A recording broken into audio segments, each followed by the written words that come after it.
Brassthorn's Journal. A monstrous sound has been released unto the universe. Epitaph Manor shook with the roar of ancient hate, as the shadow wave which crept from the deep was consumed by the sounds of the dead. Gargoyles began to whisper in the darkness, heralding the awakening of something even more powerful down below our feet. At the end of last week's destructive madness through the halls of Epitaph Manor, I was forced to sacrifice my flesh to the dark airwaves in order for our combined teamwork to shatter the creature and fire its waveform into the hungering airship. I now find myself at the end of my hammock, still wiping the blood from my ears, taking airship sickness pills, and pondering the cosmic sin I have commenced. A year adrift in space, and the first evening amongst star-crossed comrades, I nearly destroy their entire way of life by my very presence. From what the research from the library has turned up from the coffin tones, the creature was alerted to something special about me, and was forced to abandon its post to destroy the threat. Though I hear from the epitaphs the gargoyles are whispering something different, something about a test of my destiny. I had returned to my airship, and hoped that my silence for the moment did not breed further dissent, rising into the sky and letting the clouds swirl past the porthole and into the back of my mind. My eyes are still bloodshot as the full moon hung in bloody stain. Here in the realm, many things are swayed by the blood moon. The werewolves who have been meticulously dissecting the mountainside of Epitaph Manor have now begun to show their airship sails on the horizon. Sky wolves, the legendary scourge of the full moon skies.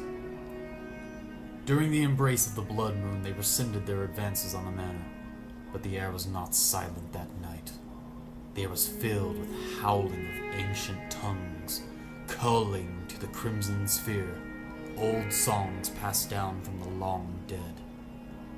Beyond Epitaph Manor, there came talk of the festival of the vampire city of Catriel, for a single horrible night, releasing the blood drinkers for a night of sanguine drowning and corpse lust. I have missed the realm, for death is more than a reserved whisper here. The epitaphs are hailing me now, telling me the children will be stepping through the manor's portal soon, but the signal coming from the manor is in flux, merely a reminder that we have so much work to do. And every puzzle tests our mettle, and our mortality as well.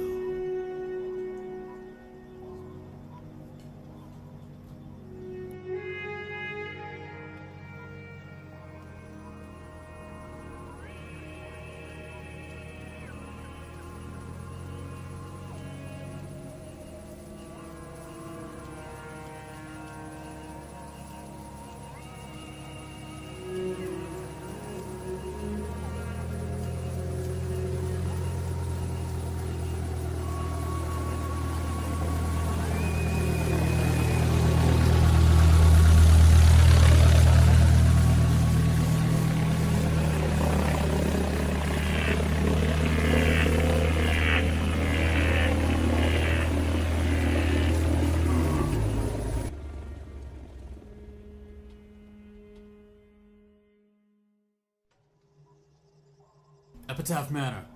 This is Professor Brassthorn of the Dream Strider. Do you read? Why is there a gargoyle at my window? Alright. I'll let you in.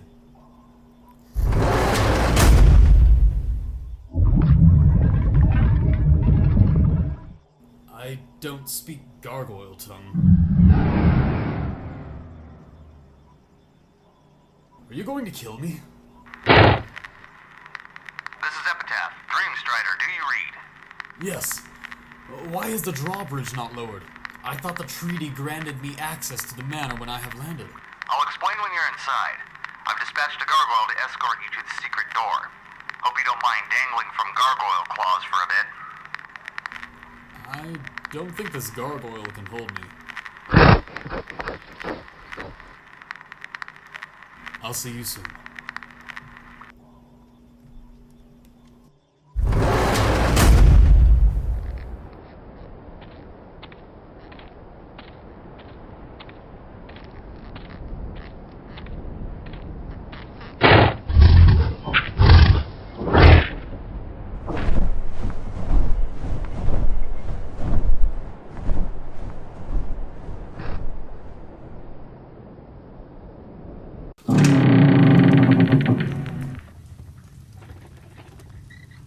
reassuring to enter Epitaph Manor and a monster not scream at my arrival.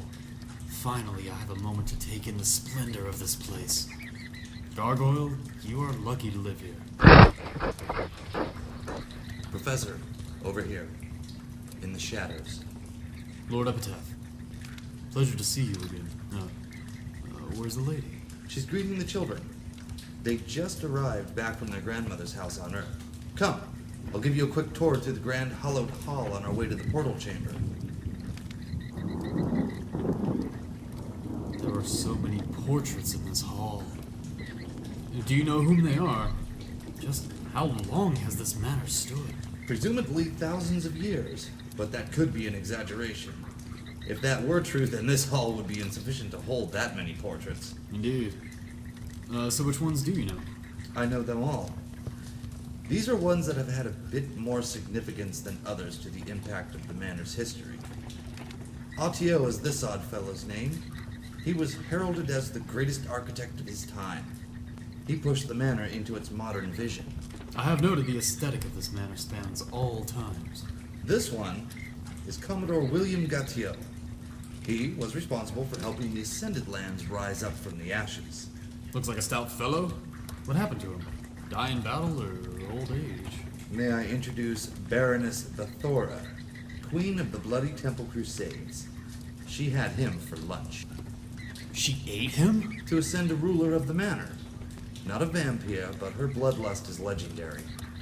The mossy hills known as the Blood Ruins beyond the Forest of Aeons are the remnants of thousands of bodies. Take note of this one. He is responsible for most of what you will see tonight. His name is Darius Staten. Scientist, architect, scholar, genius. Professor. So that's his name. What was that? Epitaph. I know this sounds crazy, but I've seen him. I met him as a child. Really? That's good. You'll remember. What did you say? Look at this portrait. It's ripped to shreds. What happened? Who was that?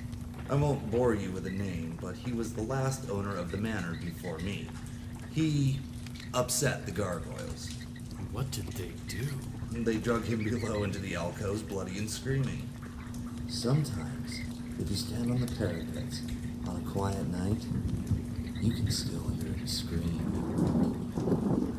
Come, let us go to the portal chamber, the crown jewel of Epitaph Manor, the only stable portal we know of in this realm.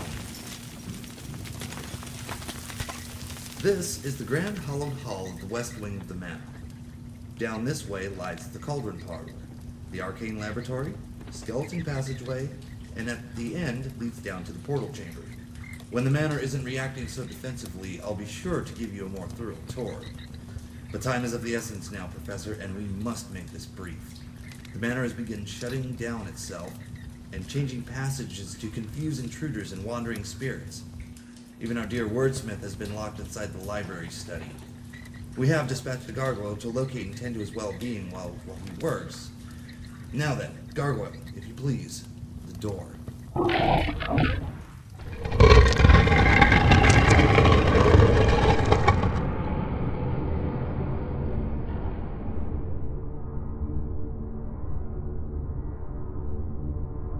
Cogs in heaven, Epitaph.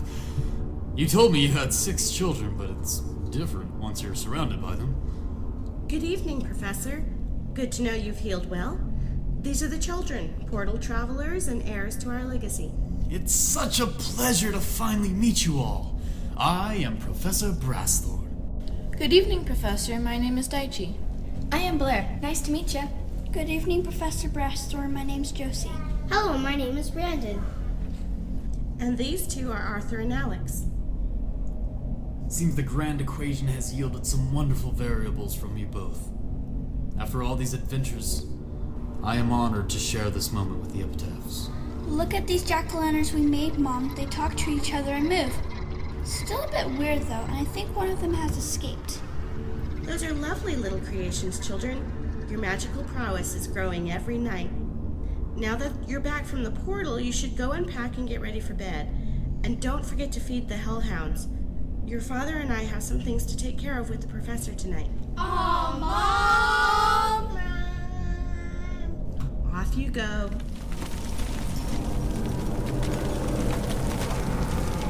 Now then, Professor, there's something we need to discuss. The manor has begun to change. Doors are opening and some are vanishing altogether. This place is built off of centuries of preventative magic that helps keep the manor safe from intruders. But there's something more. Yes. The correspondence you've received about the manor. Something under our feet has begun to awaken. We need to let the true owner of Epitaph Manor out of his tomb. The true owner? After the events of our last encounter, the whispering in my head made itself clear to me. He is called Visago, and the gargoyles refer to him as the true owner of Epitaph Manor. I am still clouded by vague dissonance of his awakening, but he has begun to communicate to me, saying that we must go and release him from his tomb so he can resume his role as the protector. For he is claiming that a great threat has surfaced and his time of awakening is now at hand. Much of the tomes in the library that talk of him have been deliberately destroyed, leaving only slight traces of his existence. All I can tell you is he speaks in the mental tongue of the gargoyle, and that he has served Epitaph Manor since the gargoyles first appeared in the realm. Care for a little adventure tonight, Professor? Always. I've brought my gear and steeled my resolve. And with the fabrication of some new revolver rounds, I'm afraid that your guns may not help in this regard. Remind me to furnish you with some armaments next time we can. Tonight, we must traverse the energy nexus of the manor, what we call the Labyrinth of Glass. You see, this entire manor is powered by spectral energy, something I'm sure you're well acquainted with. essentially my life's work, and my death. Precisely. Everything from the candelabras to the drawbridge is powered by this labyrinth beneath our feet. There are spirits down there who transmutate between the glass walls of the labyrinth, and their energetic discharge is harnessed and transferred through every vein of the manor's substructure. Though we know how far down the manor descends, we have yet to fully traverse the labyrinth. It is a puzzle that will require all our cunning. And once we have found ourselves inside the center, we will proceed further into what is simply deemed the catacombs of the fallen, to where Visago's tomb is to be found. This could be a wonderful research experience. So, how do the spirits reside without spectral dissipation? How does one harness a specter? I really should take some time to... I know what you're doing, Professor, and no. Please desist from this mental endeavor for now. There will come a time when you will have your opportunity for research and experimentation on the knowledge our manor can bring. But to enter the Labyrinth of Glass with such intentions will only incite the wrath of the apparitions. A thing to note about ghosts, Professor, is they communicate in pure emotional templates. Without the bonds of social bodies, they use whatever residual communique they can absorb, usually in the form of others' memories, intentions, and hubris. If you come into contact with a fully developed specter, do not be surprised if they can probe every fragile memory floating in the back of your mind to manipulate you into taking their place. For the number one yearning a ghost imbues is the desire to live, even if it doesn't remember what life is. With so many ghosts in a concentrated area, our mortal form is in danger of quantum possession, using our own minds against us to seal our own fate. Sounds incredibly dangerous for the likes of me. Considering my deadly past, I have some very powerful skeletons in my closet. We all do. Tonight may test something very deep in all of us, but it must be done. We have wolves at our door and shadows at our back. It is moments like these where we prove our worth. Prepare yourself. Take a moment to observe the portal and reflect on your strengths, and meet us at the end of the hall when you are ready. Milady, let's take a walk for a moment. There's something I want to discuss with you. Yes, my love. Professor, we will see you shortly. Why does it feel that every step towards greatness is furnished with apprehension? Perhaps even the dead may die.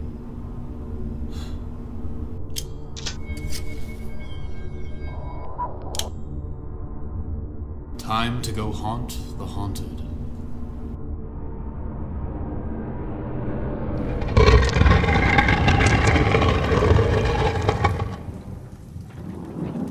Will summon the elevator lift and take it down to the Labyrinth of Glass.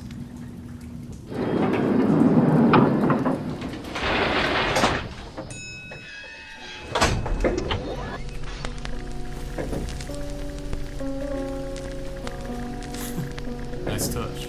Yes, Earth has some of the greatest music.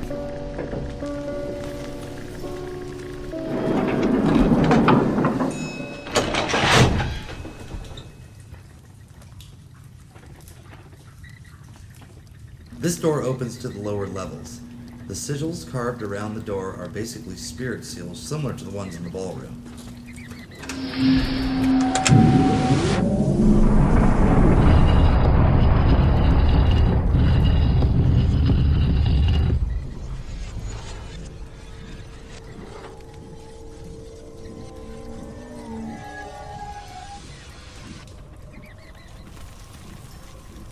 Watch your step.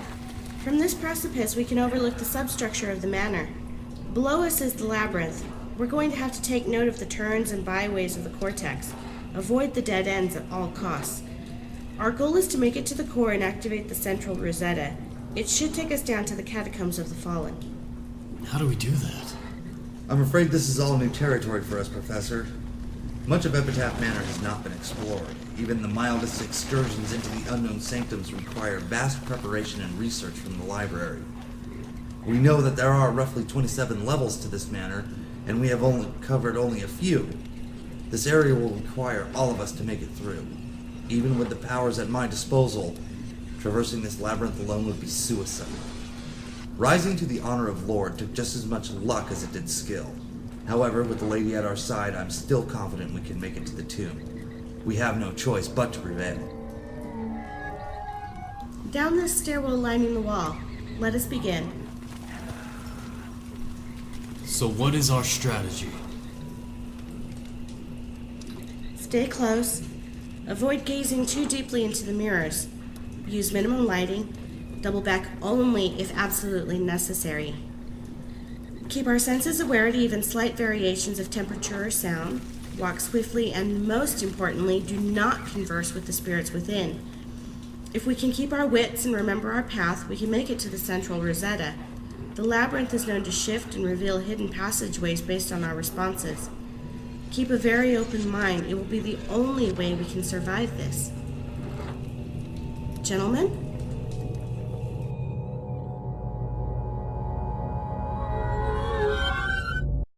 This is Wednesday 13, and you are listening to Threnody Radio.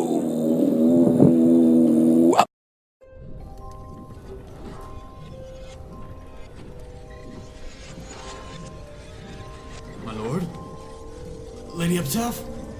Rest, O Lord, false professor of the dead science. Who said that? Who's there?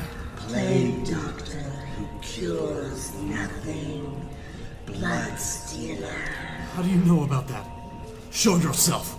The one who rides on the backs of the dead through the stars. Silence! You know nothing of my work. Come out now or mark my words. Shoot the looking glass? Why not shoot yourself and join us beyond the veil? You have so much to atone for. Wicked spirits, be gone. I'll have none of your trickery.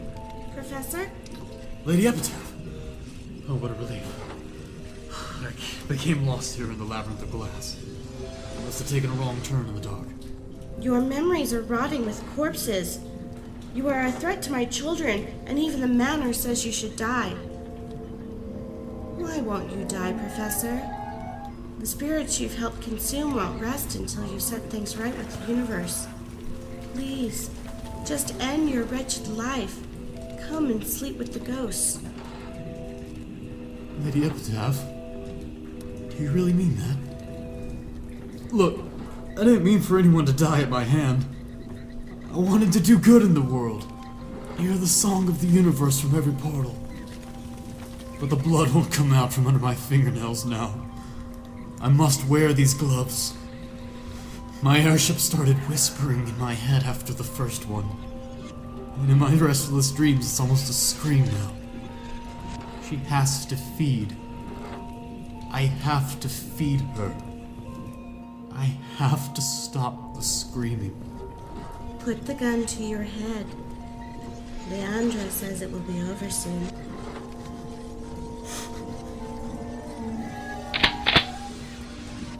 I miss your singing, Leandra. Wait. I've never told anyone about Leandra. Devilish spirits! You mock my sorrow!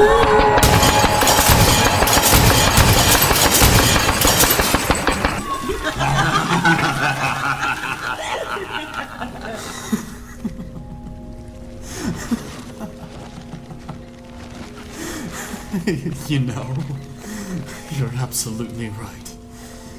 It will be over soon. Every tick of my pocket watch tells me my time is at an end. All the souls consumed, all those who've suffered, whole families who I've shoveled into the necro chamber of my ship, everyone who's met final death at the hands of the old plague doctor and blood runner. A lifetime of death study will be for naught if I don't accomplish my research. To find the balance of life and death energy. Both sides of the grand equation. And here I stand, inside the perfect system of spiritual energy transference. And I am both mocked and disgusted by the truths I behold. To know I've come so far and stand just short of absolution. The space between a trigger and a tear, where death blooms like funeral flowers. You have me at your mercy, Labyrinth. The path has never been so clouded and yet so obvious. Epitaph Manor shall release me unto heavens of torture. I waltz to the dance of the dead now.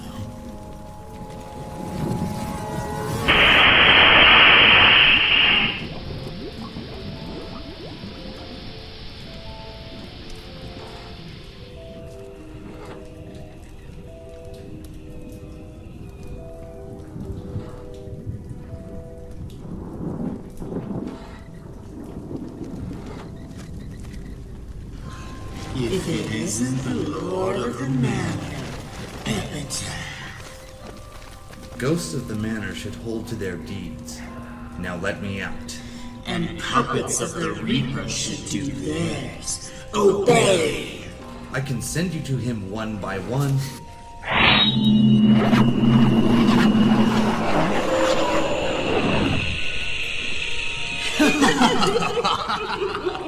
Or I could just bring him here. What are your thoughts on that?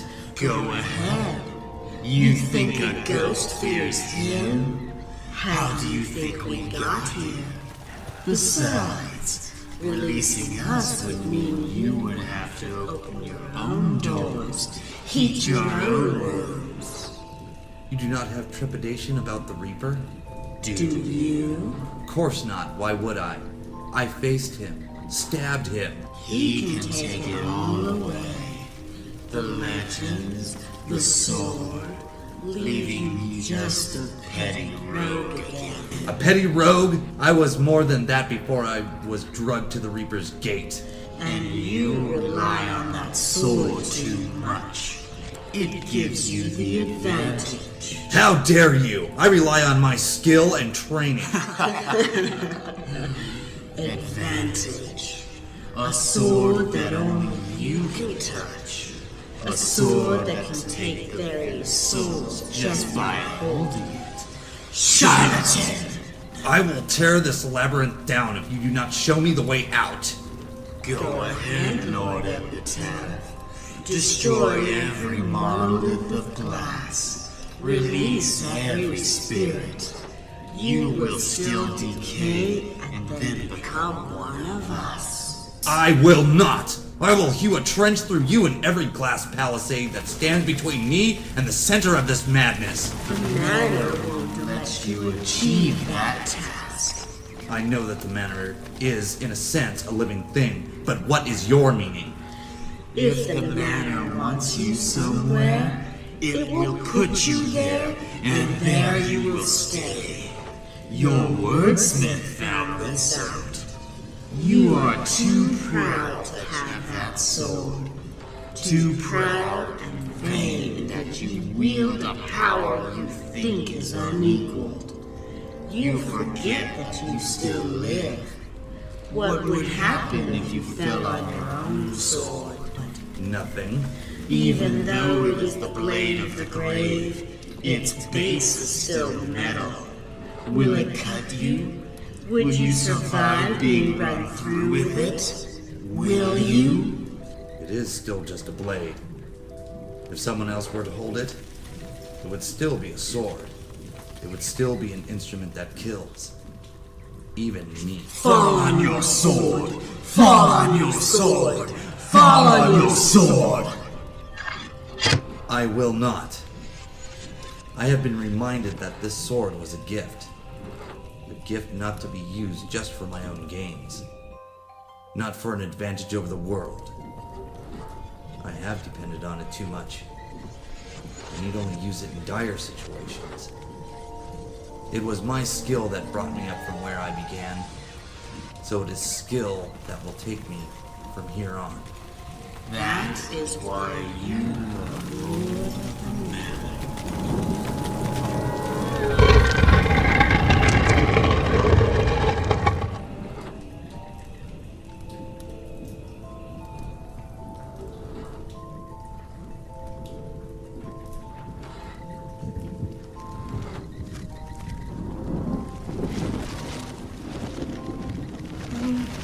My lord? Professor? Epitaph! Brassthorn! Where are you? Witch, creepy witch, where's your flying broom? Witch, crying witch, fly off to the moon. No! Witch, I'm not a child anymore! creepy witch, You can't hurt me with that where's your anymore! flying Stop it! broom? Shut up! You don't really know what you're doing, do you? You have no business in the realm, Earth being. Dropped out of the university, playing the good little wife. You're nothing. Nobody. You don't belong here. Why don't you just give up this little adventure and go back to being mommy?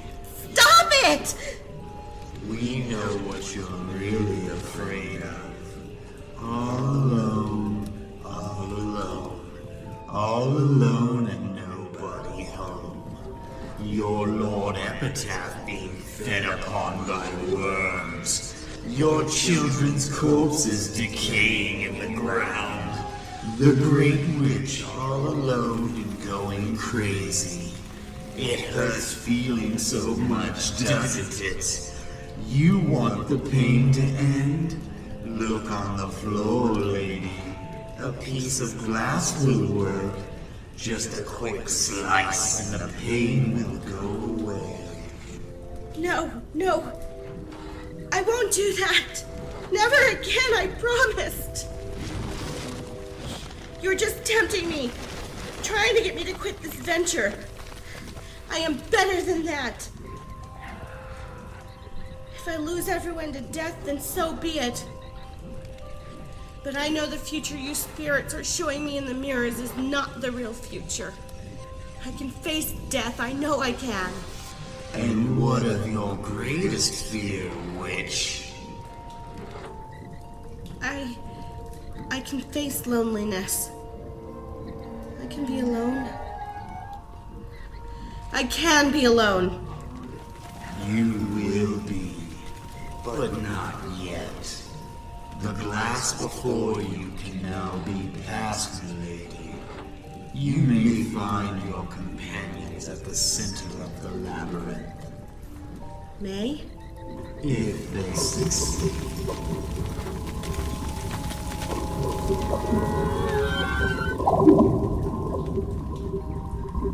Hello? The ghosts, they're gone. That looks like the center of the labyrinth. My lord? Professor, are you there? Oh, please be there.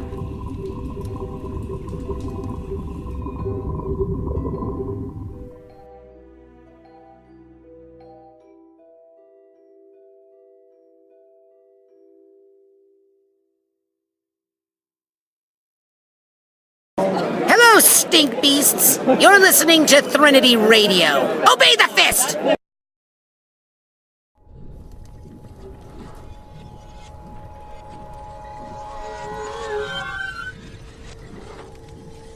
My love? Professor, is that really you? My lady, I've never been happier to see you. I was worried when I didn't see you waiting here. I would have thought that you would have been the first of us to make it through that test. How long have you been here? We just got here. I arrived shortly before Lord Epitaph. The looking glass suddenly turned to vapor, and I was able to pass through. A solid glass monolith slid away to reveal the center of the labyrinth where the professor was standing with his back to me. Then, nearly as fast, you arrived behind us. The mirror turned to liquid, and I was able to pass through it like water. Sounds like we each had very different experiences. We'll have to explore that later. Looks like we have another issue at hand. How do we get this lift at the central Rosetta working? This altar has an unusual flame set upon it. It looks like fire, but seems to move more like a fluid. It's a plasma flame. The fourth stage of matter. What do you mean, Professor? Don't you see? The 4 stages of matter. After your test, your exit from the glass was a solid monolith. The lady was a liquid, mine was through gas. Perhaps I'm reaching, but this plasma completes the stages of matter. I understand, Professor. But what does that have to do with the puzzle at hand? And why would it be on an altar? When an air or gas is ionized, plasma forms with similar conductive properties of that of metals. So, in extremely simple terms, you have to form of matter that is created from a gas. With additional electrons added, it moves like a liquid but conducts like a solid. Though not completely accurate, it is almost as though the properties of the 3 previous elements are merged into one. Perhaps this is a test. Something we 3 must complete together.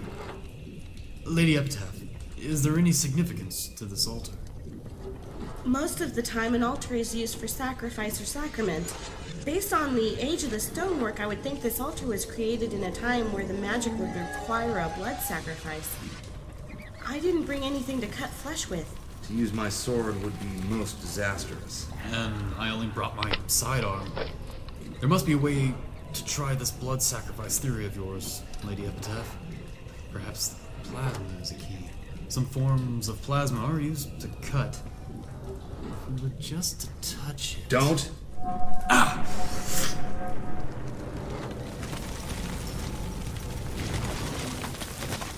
What happened? I got the slightest cut from the plasma flame. A drop of my blood seemed to have landed upon the surface of the altar. It sounded like it activated something. Let me try another drop. Nothing. Like you said, Professor, perhaps it takes the 3 of us. Allow me.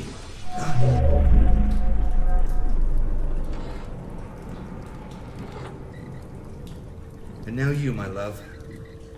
Okay.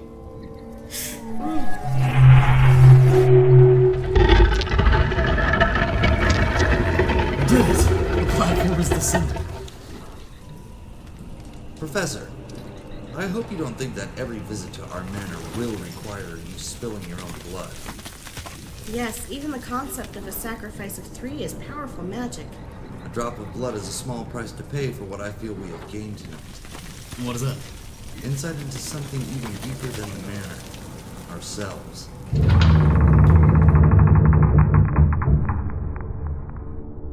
We have made it into the catacombs of the fallen. Move swiftly. The library reveals that Visago's tomb is kept at the end of these sarcophagi. So what resides inside of these tombs? From what the coffin tomes have revealed, We can only guess that the residents within are gathered from all manner of existence, both from within the realm and without. The intricate chambering which makes up the sarcophagi are used to elude some of the most powerful phantom coalescence, forever miring the spectral form of these creatures. Each tomb is custom-made to provide an everlasting, recursive loop of these high-powered spirits, preventing them from assuming tangible shapes. When one layer of the tomb puzzle is completed, an entirely new system is calibrated in its place. Whatever is in these tombs would make the low-level spirits of the manor pale in comparison, but I'm certain that releasing even a single one would be an intrepid endeavor to conquer. I hope to further explore their relevance to the manor when we can. What is that up ahead? It's purely monolithic. I believe that is the tomb we seek. Just past this demolished one. That must be the tomb where the shadow wave came from. That up ahead must be Visago's tomb. I thought it was a tower. That coffin looming in the dark is the largest I've ever beheld in my entire life. It is a coffin fit for nothing more than a demigod. Yes, his whispering is tumultuous. He desires to spread his wings into the night. How do we get this thing open? I don't see any keyholes or puzzles. Only this crest inlaid upon the floor. Wait, I recognize it. It is the crest of Darius Staten. Come, Professor, and look! The door, it's opening!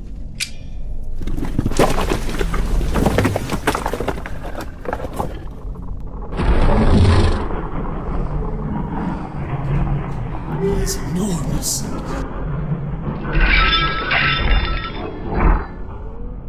Everyone, come towards the far wall. He appears to be stretching his wings for flight. Flight? To where we're underground? I don't think that's going to matter to Visago.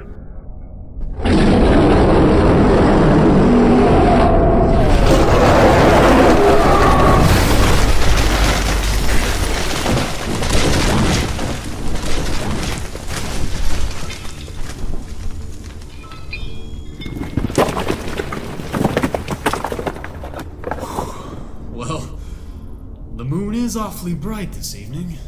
Doesn't look like we'll have to take the long way out. I'm sure I can summon a few gargoyles to fly us out of here. What have we released? Did we just do the right thing? Don't worry, Professor. Visago is happy. We've just gained a powerful ally.